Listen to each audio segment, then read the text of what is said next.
Hey guys, CryptoDad here again, and I've just been sent an advanced copy of the new Trezor Safe 7, now available for pre-order on the Trezor website. It's the latest offering from Trezor. It has some amazing new features, so I'm going to unbox it and go through a full setup, step-by-step tutorial with you guys. Before I jump into that, I would like to highlight some of these new features.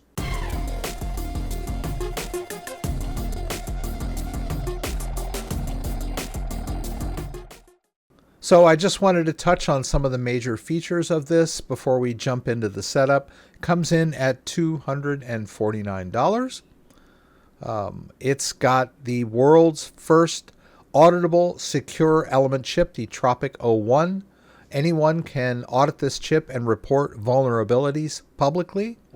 And this increases the transparency and the accountability of the team behind the chip. So pretty amazing.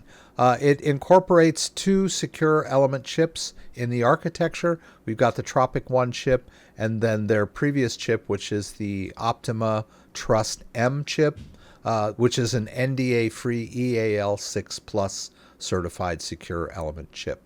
It's also quantum ready, which means that the architecture will incorporate post-quantum cryptography when that's available. Doesn't mean that it's quantum resistant now, but the architecture will support improvements in cryptography in the future. It's also the first wireless Trezor device on the market. Trezor users have been asking for this functionality for a long time. They finally delivered. You can manage your crypto on your phone using Bluetooth, and they've also incorporated open source encrypted Bluetooth into this device. So pretty exciting.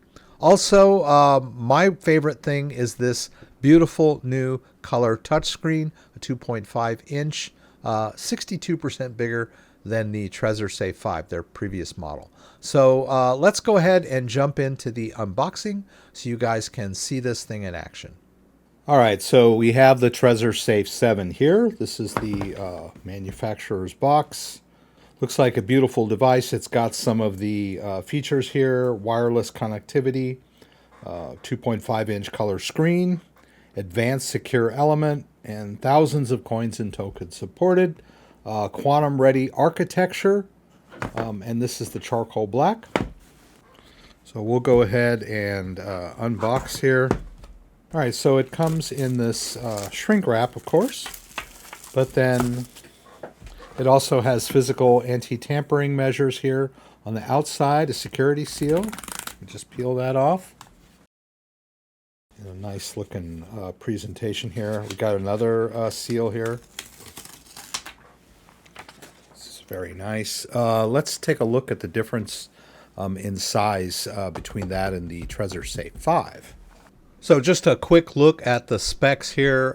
We've got a 2.5 inch 520 by 380 pixel color touchscreen, 62% larger than the Trezor Safe 5. All right, so the Trezor Safe 5 is a 1.54 inch touchscreen color, and then the Trezor Safe 3 has a 0.96 monochrome screen. So a big difference in the Trezor Safe 7. All right, and so if we take out the Trezor Safe 7, just briefly here, you can see there's just a huge difference in the screen's sizes and the actual size of the device itself. So big step for the Trezor Safe 7 as far as screen. And screen size contributes to ease of use, which is very important. A lot of people take that for granted. Most people are focused only on security, but ease of use is a huge factor when you're dealing with crypto hardware self-custody. Many people are turned off by self-custody just because it's so difficult to use. So a step in the right direction with ease of use here. Let's see. We've got some more anti-tampering features here. We've got the I was looking at the back of it. This is the screen.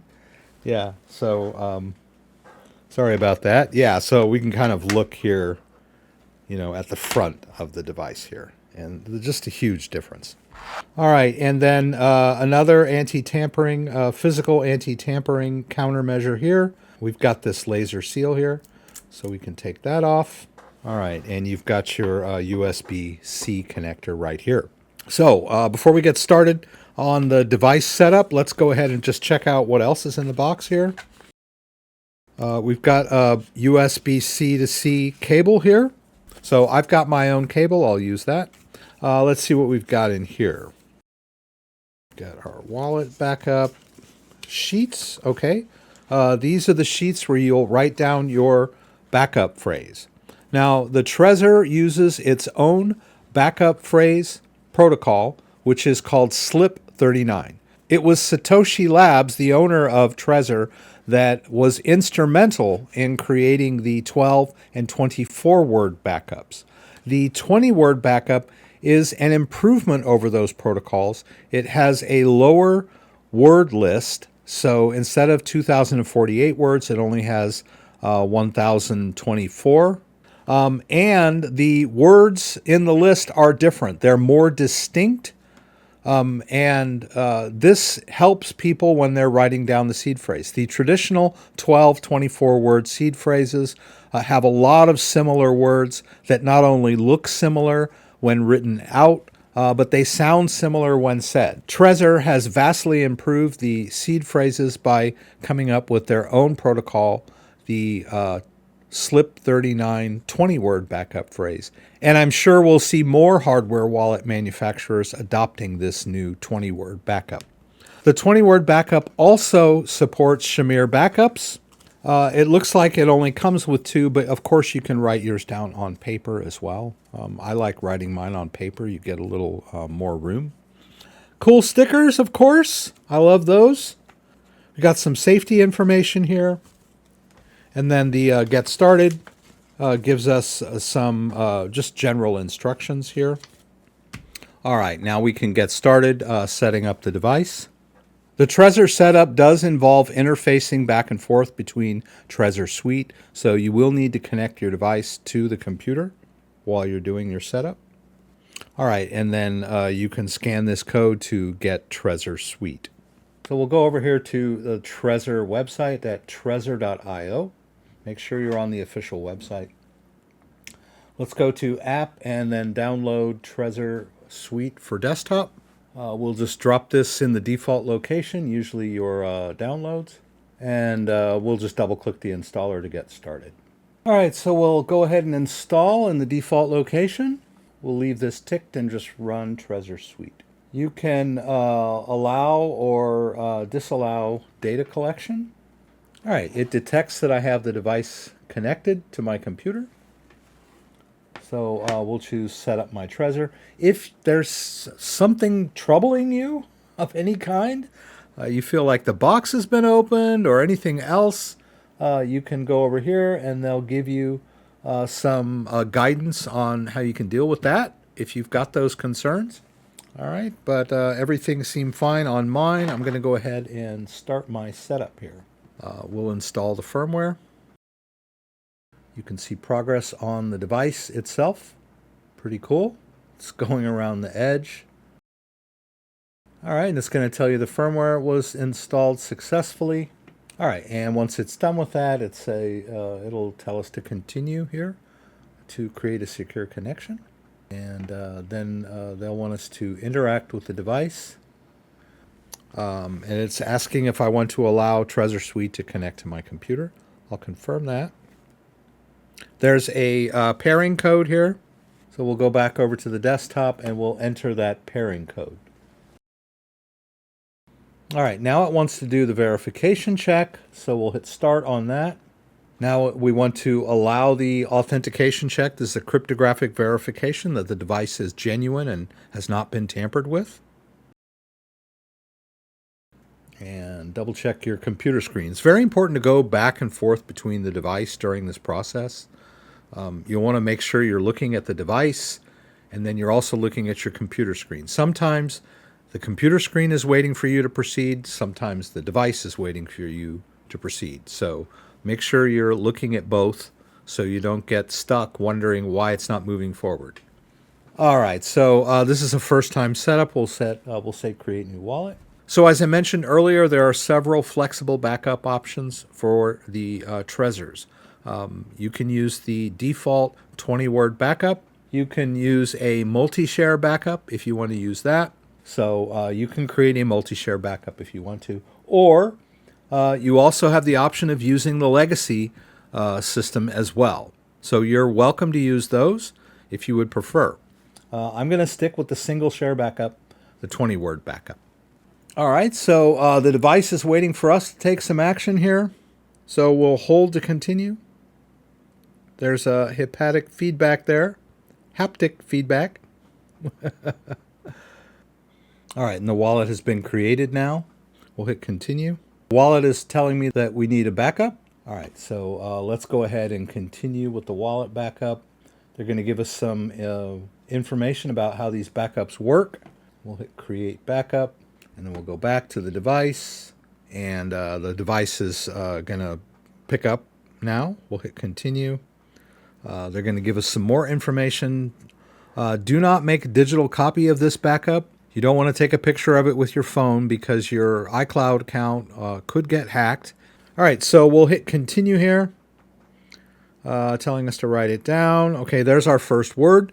So I'm just going to start writing down my words on my sheet, and then you've got these arrows here down at the bottom.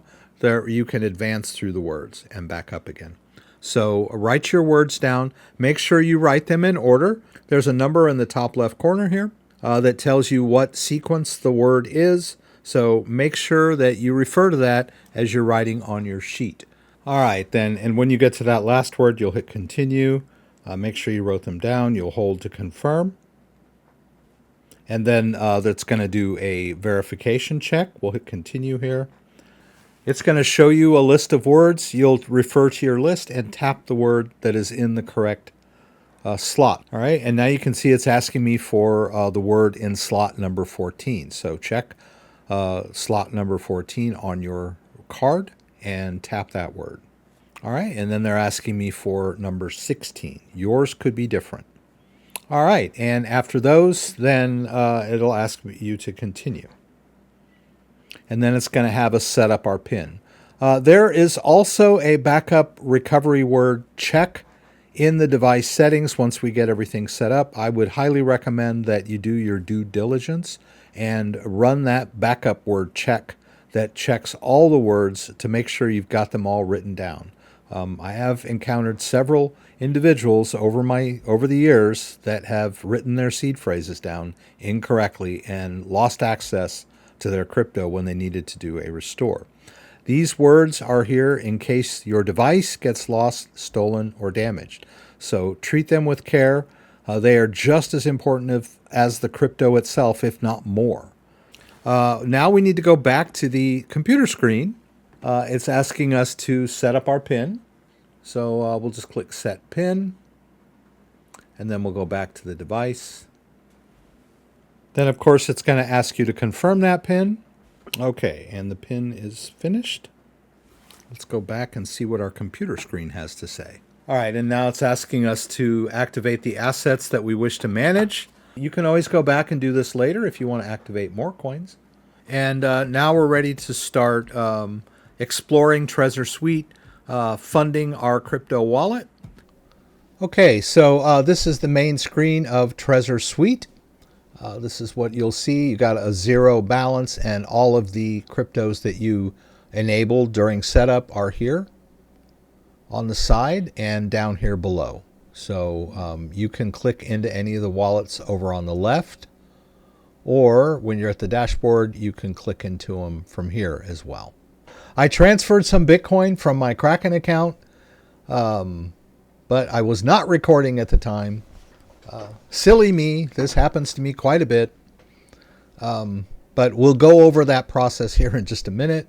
But you can see now that I do have a balance of Bitcoin in my Bitcoin wallet. All right, so let's go to the dashboard here. You can see your portfolio balance here, and then the separate balances for the different cryptos that you're managing. Let's explore the settings here real quick. If we go into the settings, we have a lot of application settings here, language, currency, and Bitcoin units. You can use Bitcoin or Satoshis. I recommend Bitcoin. But some people like to see it in Satoshis, which is a smaller measurement of units. We got labeling, if we want to label our device. This is a very important section here, privacy. This one here, auto-eject wallets. What that means is that when the device is connected, you'll be able to see all of your accounts in the dashboard. But when you disconnect the device or eject the device, all of the account information will disappear. And the only way to view your balances or manage your balances is by having the device connected. A lot of people like to disable that behavior. It's kind of nice to be able to just launch Trezor Suite and look at your balances, check your portfolio without having to get the device out. That could be considered privacy because anyone that doesn't have the device will not be able to view your balances. But if your computer is secure and your home is secure, you might want to enable this so that out of convenience, you'll be able to view your balances without having the device attached. Of course, in order to manage your balances, you'll definitely need the device attached. But this is a kind of a nice feature here. Biometric authentication. If you want to use Windows Hello or Touch ID, you can do that as a second factor for viewing Trezor Suite. You can enable Tor. Got some look and feel settings here. You can check your logs. The default here is off, but updates are very important. I would highly recommend that you always keep everything up to date, and toggling this on will have Trezor do it for you automatically. We've got some security settings here. Trezor Connect as far as launching Trezor Suite when Windows starts up or your Mac OS. Now, over here in the device settings, this is very important. You can check your wallet backup. I mentioned this earlier. I highly recommend doing the backup check or check wallet backup. It's here in the device settings, and it will ask you to enter the seed phrase words directly on your device, never on your computer screen or from your keyboard. But this is very important because it will verify word by word that you've written down that backup phrase correctly. Believe me, I have encountered several individuals over the years that were unable to do their restores because they wrote their words down incorrectly. They misspelled them or accidentally skipped one or put one in the wrong order, and you could lose crypto because of this. So due diligence, check your backup after you've got everything set up before you start loading up crypto. You could choose to use a passphrase every time you use the device, so you can enable that behavior over here. You can also access the passphrase here when you first connect the device, so it's not obvious that there's a passphrase. This could be your decoy wallet, and then you can add your passphrase up here. Or connect another device if you wish to manage more than one device at the same time. Or you could simply use the passphrase every time. It's up to you, whatever your preference on that. But you can adjust that here so that it will always ask for the passphrase. You got your firmware version here. It's telling me the firmware is up to date. It's the latest version of the firmware.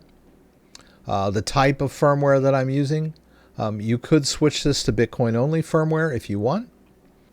You could disable PIN protection here. I wouldn't do that, but you can. You change your PIN here. Check your device here. You can do that authentication check anytime you want here in the device settings. You also have some more look and feel here for the home screen, the brightness, and the haptic feedback. Now, these are very important settings down here as well. They call it the danger area. You can wipe your device here if you want to do that, but make sure if you wipe your device that you have the seed phrase or that the device is completely empty. You can set up a wipe code so that only you can wipe the device with a code. You can install custom firmware here. That's mostly for experts. And then you can turn off some of the security features here. Probably wouldn't recommend that for newcomers. Over here in coins, this is the area where you can enable and disable coin support, and then use testnet. We did that at the beginning, but you can always go and add new coins later. You also have a connected apps area where you can use Trezor Connect or Wallet Connect. All right, now notice in all of these accounts you have several buttons here. There are cryptos that support staking natively, like Ethereum. So there's a stake button if you wish to earn interest on your holdings. You can do that with Ethereum and Solana. Not every cryptocurrency supports staking, so you don't have a stake button in all of them. So as I mentioned, I was doing some demos and had turned off recording and did not show you how I bought this Bitcoin. So I'll do the same thing with Ethereum, right? I'd like to buy a little Ethereum, so I'll go into my Ethereum account. I'll hit receive. I'm going to be doing this on the Ethereum network. I've got some other networks enabled if I want to. Now, when we hit show full address, this is where we do our hardware check, right? So we go over to our device. All right, we're going to want to enter our PIN. Right, and here is where we'll verify the address, right? We can look on our computer screen and see that Ethereum address. We can also reveal the QR code from the device by hitting the menu up here and hitting QR code. And that's the QR code if you want to use your phone or your webcam to scan this address. Right. And then once we've confirmed the address by looking at it on our computer screen and on our device, we'll hit confirm. All right, once we're back here, we can copy this into our clipboard. And then I'm going to run over to my crypto exchange. That was that Bitcoin that I withdrew. So this time I'll buy some Ethereum. All right, I'll go ahead and spend part of what I've got. We'll hit confirm here. So now I have some Ethereum and I want to withdraw to my Trezor. So I'll go to my portfolio here and I can see the Ethereum. I'll go into that and choose withdraw. I'm withdrawing on the Ethereum network. Remember that. We're sending it to the Ethereum wallet. This is a brand new wallet. Never used it before. So I'm going to hit add withdrawal address. We'll choose add withdrawal address. I'll paste in the address that I copied out of Trezor Suite. And then I'll call this one Trezor Safe 7 Ethereum. That way I'll know where it's going when I withdraw from Kraken. And then I'll just need to confirm that address through email. All right, I'll just go into my email and hit confirm. And then after we've done that, we'll choose that Ethereum address, my Trezor Safe 7. And I'll go ahead and send that out. Of course, every exchange is different. I like Kraken. You may like Coinbase or Binance US or Gemini. But basically the concept is the same. You get the address from your wallet and then you withdraw to that wallet address from your exchange. Pretty straightforward. All right, and we can use this back arrow up here, or we can just click here to take us back to the top level of the wallet. All right, we can see that Ethereum came in. So when we go to the top here, the portfolio shows the total amount of all my accounts. I've got Bitcoin, I've got Ethereum. All right, let's see. Let's go back to the dashboard here. I do want to show you an outgoing. That's very important. That's really the main reason why we use hardware wallets, is to protect the crypto that's in the wallet. And one of those protection mechanisms is requiring the device to sign outgoing transactions. So I would like to perform an outgoing transaction for you. I'll do Bitcoin. We'll go into the Bitcoin wallet, and then send and receive are up here. So we'll do a send, and I need an address, right? So this is kind of confusing for people. You're sending it to your exchange. So we'll go over to the exchange, whatever exchange account you have, and then you'll do a transfer, and you're going to make a deposit of cryptocurrency, and I'm going to deposit Bitcoin on the Bitcoin network, and they'll give me a Bitcoin address. I'll hit I understand here, And then there's that Bitcoin address. I'll copy that address into my clipboard, and I'll go back over to Trezor Suite. I'll paste in that address here, and that's the hard part, right? Just getting the address and putting it in there. If you've never done something like this before, I highly recommend that you do small test transfers first. I'm just going to send the max. It's just a small test amount. There will be blockchain fees. This is not Trezor. This is the Bitcoin blockchain. You have blockchain fees when you transfer cryptocurrency on the blockchain. We'll hit review and send. And now the most important part is confirming on the device. There's the address that I'm sending to. You'll want to double check that.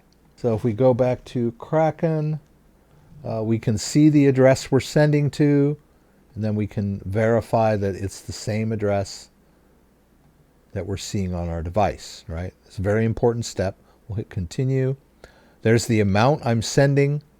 I'll click confirm again, and then the last step shows the amount that I'm sending along with the blockchain fee, and I need to hold to sign. There's down here at the bottom. I'll just hold. I'll feel haptic feedback, and then I've signed my transaction, and out it goes onto the blockchain. One last step, we need to go back to our software, Trezor Suite, and hit send, which will finish the transaction. We'll broadcast it out. All right, so now you can see that I have an incoming and outgoing transaction in the wallet. We can go up here to activity to see all of the transactions that we've done here. So we've got a list of notifications here of activity. We've got all of our activity. You can see that you've got a nice little interface to see your complete history. All right, so that's an incoming and outgoing transactions that I've shown you. So that's it. I opened up the wallet, I configured it, got it, backed it up, and set up with Trezor Suite, and showed you some basic transactions. So it was an amazing setup. I really love that color touchscreen. That's the part that really stood out for me. It was a joy to use and very readable and bright and brilliant, and I love that haptic feedback. I didn't even get a chance to demonstrate the Bluetooth functionality with your phone. I'll save that for another video that focuses on mobile. If you'd like to purchase the Trezor Safe 7, it is available for pre-order.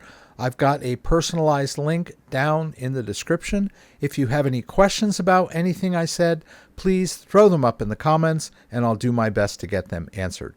If you like this video, give it a thumbs up. If you'd like to subscribe to the channel, I would appreciate it. When you subscribe, there's a little bell that you can click that will allow you to be alerted whenever I post new content. Once again, thanks for joining me and hope to see you again soon.